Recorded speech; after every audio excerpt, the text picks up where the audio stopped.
Hello everybody, this is Shubham और ये है रीड अलॉन्ग विद शुभम, जिसमें आप मेरे साथ पढ़ते हैं क्लास 11th और 12th की एनसीईआरटी बुक्स फिजिक्स और केमिस्ट्री सब्जेक्ट की।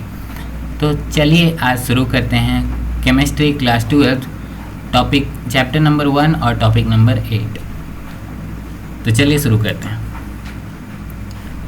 Calculations involving unit cell dimensions.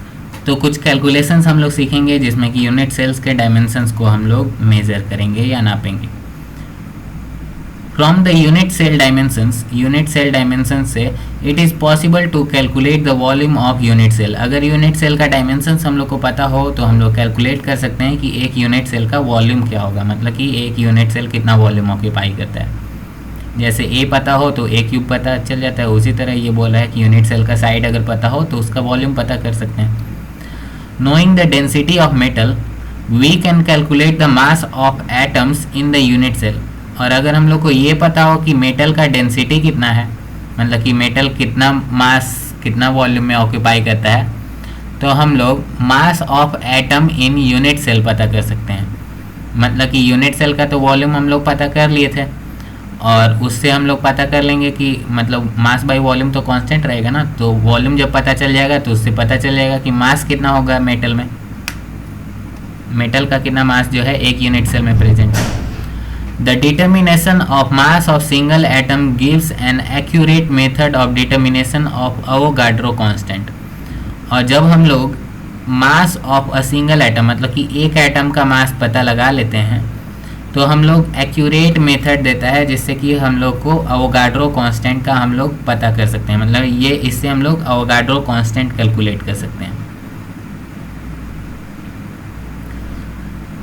Suppose edge length of a unit cell of cubic crystal determined by x ray diffraction is a d the density of the solid substance and M the molar mass in case of cubic crystal. तो कहता है कि मान लेते हैं कि जो हम लोग है एक्सरे डिफ्रैक्शन कोई मेथड किए। एक्सरे डिफ्रैक्शन असल में हम लोग मेजर करते हैं दो ठो प्लेन के बीच में मतलब कितना डिस्टेंस है ये पता करने के लिए।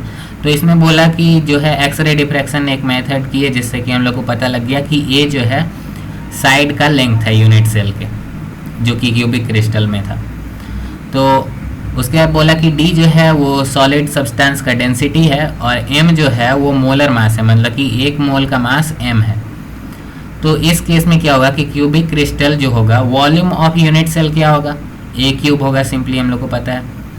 मास ऑफ यूनिट सेल कितना होगा, मास ऑफ यूनिट सेल जो होगा नंबर ऑफ एटम्स जितना प्रेजेंट होगा उसमें और इनटू कर देंगे मास ऑफ ईच एटम तो हो जाएगा, क्योंकि mass of each atom into number of atoms simply हो जाएगा। जिसको ये लिखा है जेड इंटू एम, एम जो है छोटा एम लिखा है, इसका मतलब है एटम का, सिंगल एटम का मास, और जेड है number of atoms present in one unit cell. तो ये नीचे में उसी का बारे में लिखा है। Mass of an atom present in the unit cell, तो एक यूनिट सेल में कितना मास प्रेजेंट होगा, m is equal to molar mass divided by Avogadro number. तो एक एटम के का मास हम लोग जानने के लिए क्या कर सकते हैं कि molar mass divided by Avogadro number, क्योंकि मोलर मास असल में उसी को तो कहते हैं कि वन मोल के वन मोल जो मास, वन मोल जो एटम्स है उसके मास को कहते हैं। तो उसी तरह नंबर ऑफ एटम से डिवाइड कर दिए टोटल तो एक एटम का मिल गया mass. Therefore density of the unit cell, तो इसलिए डेंसिटी जो यूनिट सेल का होगा वो क्या होगा, mass of unit cell divided by volume of unit cell, जो कि हम लोग मास ऑफ यूनिट सेल कैसे लिख सकते हैं, ये वाला था जेड इंटू एम और एम का value M by N A लिखेंगे। तो Z into M divided by a cube, volume of unit cell को ए क्यूब लिखे हैं यहाँ, और इसी एम को छोटा एम को एम बाई एन ए लिख दिए हैं, तो एम बाई एन ए लिख दिए हैं और यही होता है डेंसिटी के बराबर। तो इस तरह से d is equal to Z M divided by a cube into N A, मतलब कि number of atoms present into molar mass, ये सब ग्राम में है, ग्राम में या जो भी है जिसमें भी मोलर मास कैलकुलेट किया, और ये ए क्यूब जो सब एसआई यूनिट में लेंगे एक साथ, और ये है अवोगाड्रो कांस्टेंट यानी कि number of atoms in one mole 6.022 के बराबर, यानी 6.022 इंटू 10 टू द पावर 23 के बराबर। ठीक, remember the density of unit cell in the is same as the density of the substance.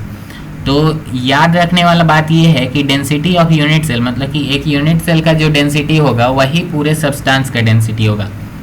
The density of solid can always be determined by other methods, और density जो solid का है उसको हम लोग दूसरे मेथड से भी हम लोग बता सकते हैं, दूसरा अलग अलग मेथड से भी बता सकते हैं।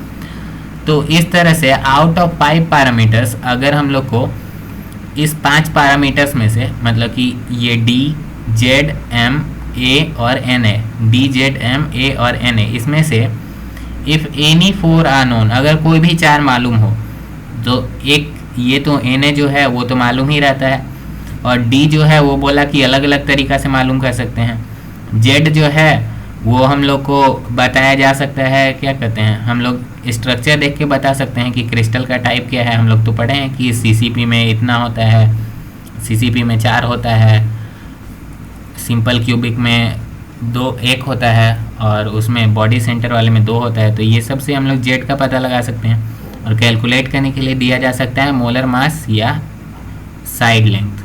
तो यही चीज़ हो सकता है। 4 अगर हम लोग को पता हो तो 1 निकाल सकते हैं, कहने का मतलब। तो यहाँ पे एक एग्जांपल यहाँ नीचे दिया गया है, जिसको आप चाहें तो कर सकते हैं। तो अभी के लिए बस इतना ही, फिर मिलते हैं अगले टॉपिक में, और तब तक के लिए बाय बाय। और अगर आपको मेरे साथ पढ़ना अच्छा लगता है तो लाइक करिए, सब्सक्राइब कीजिए और अपने दोस्तों के साथ शेयर कीजिए।